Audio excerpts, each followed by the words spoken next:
Hello everyone, welcome back to select IAS. दोस्तों, आज की वीडियो में हम बात करेंगे RuPay domestic card scheme agreement के बारे में। ये एग्रीमेंट क्या है, कौन कौन सी कंट्री के बीच हुआ है, ये आपके एग्जाम के पॉइंट ऑफ व्यू से काफ़ी ज़्यादा इंपॉर्टेंट हो जाता है।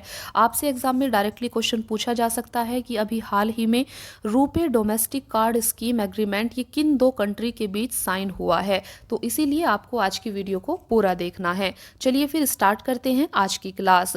देखिए, भारत और संयुक्त अरब अमीरात ने रुपे डोमेस्टिक कार्ड स्कीम समझौते पर हस्ताक्षर किए हैं। तो सबसे पहले तो आपको ये याद रखना है कि RuPay domestic card scheme agreement किन दो कंट्री के बीच में हुआ है। तो यह भारत और संयुक्त अरब अमीरात के बीच में हुआ है। चलिए अभी इसे डिटेल में समझते हैं कि आखिर पूरा मामला क्या है। देखिए, NPCI international payments limited NIPL और अल इत्तेहाद पेमेंट्स ने संयुक्त अरब अमीरात में DCS domestic card scheme agreement के कार्यान्वयन के लिए एक रणनीतिक साझेदारी समझौते पर हस्ताक्षर किए हैं। तो भारत की तरफ से कौन है? भारत की तरफ से NPCI यानी कि NIPL है और संयुक्त अरब अमीरात की तरफ से आपका ये AEP है। ठीक है, ये चीज़ आपको ध्यान रखना है। देखिए, NIPL क्या है? यह national payments corporation of India NPCI की पूर्ण स्वामित्व वाली एक सहायक कंपनी है। तो यह NPCI की एक सहायक कंपनी है। NIPL अन्य देशों को लागत प्रभावी और सुरक्षित भुगतान प्रणाली स्थापित करने में सहायता प्रदान करता है। इस साझेदारी से भुगतान के विकल्पों में विविधता लाने, लेन देन की लागत को कम करने और भुगतान व्यवसाय के मामले में वैश्विक स्तर पर संयुक्त अरब अमीरात की प्रतिस्पर्धात्मक क्षमता को बढ़ाने में मदद मिलेगी। संयुक्त अरब अमीरात के डोमेस्टिक कार्ड स्कीम का लक्ष्य ई-कॉमर्स और डिजिटल लेन देन के विकास में तेजी लाना तथा वित्तीय समावेशन को बढ़ावा देना है। साथ ही यह संयुक्त अरब अमीरात के महत्वाकांक्षी डिजिटलीकरण एजेंडे के साथ तालमेल बिठाने में भी मदद करेगा। NIPL द्वारा प्रदान किए गए डोमेस्टिक कार्ड स्कीम का प्रयोग रुपे स्टैक के रूप में किया जा सकता है। साथ ही इसका प्रयोग धोखाधड़ी की निगरानी करने और उनका विश्लेषण करने जैसी मूल्य वर्धित सेवाओं के लिए एक साधन के रूप में भी किया जा सकता है। चलिए अभी समझते हैं NPCI। ये NPCI आपके एग्जाम के लिए काफ़ी ज़्यादा इंपॉर्टेंट है, इसीलिए आपको इसे काफ़ी अच्छे से समझने की ज़रूरत है।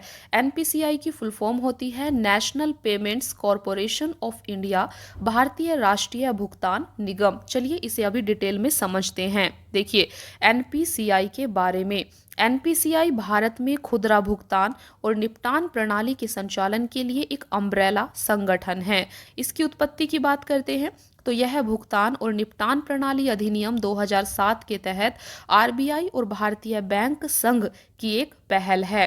संरचना की बात करें तो यह कंपनी अधिनियम 2013 के तहत नॉट फॉर प्रॉफिट यानी कि गैर लाभकारी कंपनी के रूप में पंजीकृत है। तो NPCI किस रूप में पंजीकृत है? यह एक नॉन फॉर प्रॉफिट कंपनी के रूप में पंजीकृत है। ये पॉइंट आपको जरूर याद रखना है।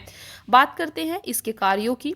तो भारत में संपूर्ण बैंकिंग प्रणाली को भौतिक और इलेक्ट्रॉनिक भुगतान तथा निपटान प्रणालियों के लिए अवसंरचना प्रदान करना इसका मुख्य कार्य है।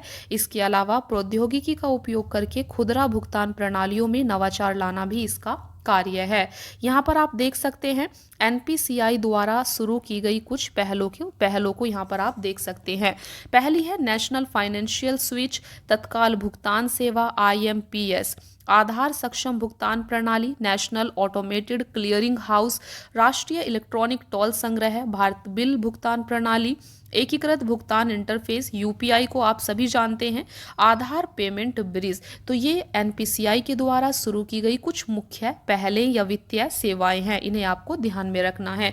चलिए इसी के साथ अभी रुपे कार्ड के बारे में भी बात करते हैं। रुपे कार्ड के बारे में आप सभी जानते होंगे, लेकिन इसको एक बार फिर से समझते हैं। देखिए, रुपे कार्ड भारत का स्वदेशी कार्ड भुगतान नेटवर्क है। इसे NPCI द्वारा विकसित किया गया है। तो ये ज़रूर याद रखना है कि रुपे कार्ड को किसके द्वारा विकसित किया गया है? इसे NPCI के द्वारा विकसित किया गया है। यह डेबिट, क्रेडिट और प्रीपेड जैसी सेवाएं प्रदान करता है। कौन? रुपे कार्ड। भारत में जारी किए गए कुल कार्ड्स में इसकी हिस्सेदारी 60% से अधिक है। इसे सार्वजनिक क्षेत्रक, निजी क्षेत्रक और स्मॉल फाइनेंस बैंक्स की सहायता से जारी किया जाता है। तो यह है आपका रुपे कार्ड, जिसे संयुक्त अरब अमीरात में भी लागू किया जा रहा है और इसे लागू करने के लिए संयुक्त अरब अमीरात के साथ में भारत ने समझौता किया है, जैसा कि अभी आपने ऊपर देखा। तो फ्रेंड्स, ये थी आपकी आज की न्यूज़, जो कि आपके एग्जाम के पॉइंट ऑफ व्यू से काफ़ी ज़्यादा इंपॉर्टेंट है, इसे आपको याद रखना है। तो आज की वीडियो में हमने RuPay domestic card scheme agreement को देखा। ये किन दो कंट्री के बीच हुआ, भारत और संयुक्त अरब अमीरात। इस चीज़ को आपको याद रखना है। तो दोस्तों, आज की क्लास में इतना ही, मिलते हैं फिर नेक्स्ट क्लास में। Thank you so much friends for watching the class. Keep watching, please like, share and subscribe. Thank you.